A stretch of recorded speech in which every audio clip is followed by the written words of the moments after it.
Dari dosen pengampu kami, Bapak Dr. Pandapotan Sitompul, SEMM. Sebelum kami memaparkan materi kami akan memperkenalkan diri. Saya Lincera Merieti Namunan, NPM 2101100179. Saya Novita Sari Sinaga, NPM 2101100184. Saya Fitra Yeza Fadal Turnip dengan NPM 174. Saya Maret Semanti Pandiana dengan NPM 2101100175. Selamat menyaksikan guys. 1. Pengertian pasar modal. Pasar modal adalah pertemuan antara pihak yang memiliki kelebihan dana dengan pihak yang membutuhkan dana dengan cara memperjualbelikan sekuritas. Dalam Undang-Undang Nomor 8 Tahun 1995 tentang pasar modal mendefinisikan suatu kegiatan yang berkenaan dengan penawaran umum dan perdagangan efek perusahaan publik yang berkaitan dengan efek yang diterbitkannya, serta lembaga profesi yang berkaitan dengan efek. Menurut Husan 2001-3, pasar modal juga volume 3 nomor 2 November 2012 dapat didefinisikan sebagai perdagangan instrumen keuangan, baik dalam bentuk modal sendiri maupun utang, baik yang diterbitkan oleh pemerintah maupun perusahaan keuangan. Pasar modal merupakan salah satu bagian dari pasar finansial yang menjalankan fungsi ekonomi dan fungsi keuangan. Pasar modal menjadi salah satu pilihan bagi investor dalam menyalurkan dana yang mereka miliki. Pasar modal juga menjadi tempat pertemuan antara pihak yang memerlukan dana dan pihak yang menyediakan dana dengan resiko untung rugi. 2. Manfaat pasar modal. Menurut Sartono, ada berbagai pihak yang mendapatkan manfaat dengan adanya pasar modal, baik langsung maupun tidak langsung. Antara lain, A. Bagi dunia usaha. Dalam sebuah usaha meningkatkan modal dengan menarik dana dari luar, perusahaan akan memperhatikan masalah dana jangka panjang dan jangka pendek memperolehnya. B. Bagi modal. Menabung di bank merupakan bentuk investasi sederhana dan bahkan tidak asing lagi bagi masyarakat. Masyarakat pemodal kecil sudah demikian akrab dengan tabanas, deposito, bahkan masyarakat golongan menengah dan atas pun demikian. C. Bagi lembaga penunjang pasar modal.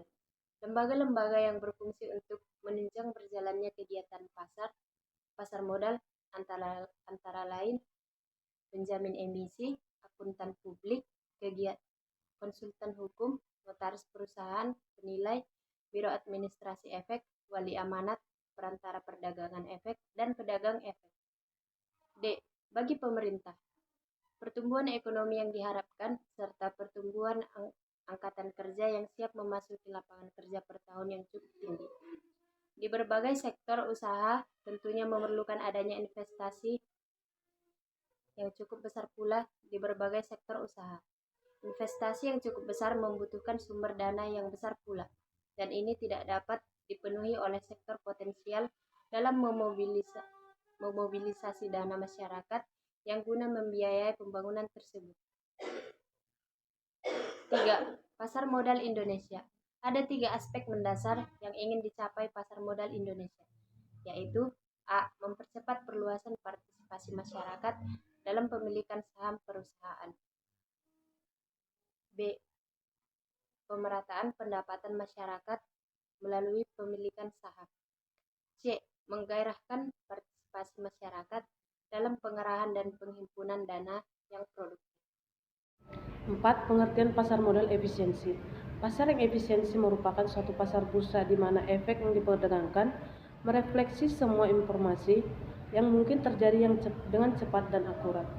Konsep dari pasar yang efisien ini menyatakan bahwa pemodal selalu memasukkan faktor informasi yang tersedia dalam keputusan mereka, sehingga refleksi pada hari yang mereka transaksikan jadi harga yang berlaku di pasar sudah mengandung transformasi tersebut. Pengertian pasar modal efisiensi yang diterima secara luas adalah pasar modal yang apabila terdapat informasi baru, maka informasi tersebut tersebar luas, cepat dan mudah didapat secara murah oleh investor. Tingkat atau bentuk efisiensi pasar modal. 3 bentuk atau tingkatan yaitu A. Efisiensi pasar bentuk lemah atau weak form. Dalam efisiensi bentuk lemah ini menyatakan bahwa data-data historis atau harga di masa yang akan datang, perubahan harga pada hari ini tidak ada hubungannya dengan perubahan harga yang akan terjadi kemarin. Jika informasi rencananya secara acak, banyak orang menyukai karena bisa mendapatkan keuntungan dan perubahan harga yang terjadi secara acak. Mereka yakin jika harga suatu saham mulai bergerak naik, maka harga saham tersebut akan bergerak naik untuk satu jangka waktu tertentu dan mengembangkan suatu momentum. B. Efisiensi pasar bentuk semi kuat atau semi strong from. Studi peristiwa atau inventory merupakan studi yang mempelajari reaksi pasar terhadap suatu peristiwa. Informasinya dipublikasikan sebagai suatu pengumuman. Event studi dapat digunakan untuk menghasilkan kandungan informasi dari suatu pengumuman dan dapat juga digunakan untuk menguji efisiensi pasar bentuk setengah kuat. C. Efisiensi pasar bentuk kuat atau strong from efficiency. Bentuk lemah menyatakan bahwa tidak ada satupun informasi yang tersedia, baik publik maupun privat, yang mengizinkan para pemuda untuk meraih keuntungan yang tidak normal secara konsisten. 6. Manfaat pasar efisiensi. Pasar modal efisiensi bila harga-harga surat berharga mencerminkan sepenuhnya informasi yang ada. Penyesuaian harga yang cepat terhadap informasi baru mempengaruhi tingkat hasil yang diterapkan, yang berakibat investor dapat merubah strategi investasinya dan dengan terjadi pengalokasian dana secara efisien. Efisiensi informasional adalah pasar modal yang informasinya tersedia secara luas dan murah untuk para investor, dan semua informasi yang relevan dicerminkan dalam harga-harga surat berharga tersebut. Analisis efisiensi terhadap pasar modal Indonesia ini hanya pada tingkatan efisiensi pasar bentuk semi kuat. Dalam menghitung return saham dibutuhkan data harga saham dan nilai dividen. Sedangkan untuk menghitung return pasar dibutuhkan data IHSG. Berdasarkan nilai earning per share atau EPS, masing-masing perusahaan akan dikelompokkan menjadi 2 kelompok.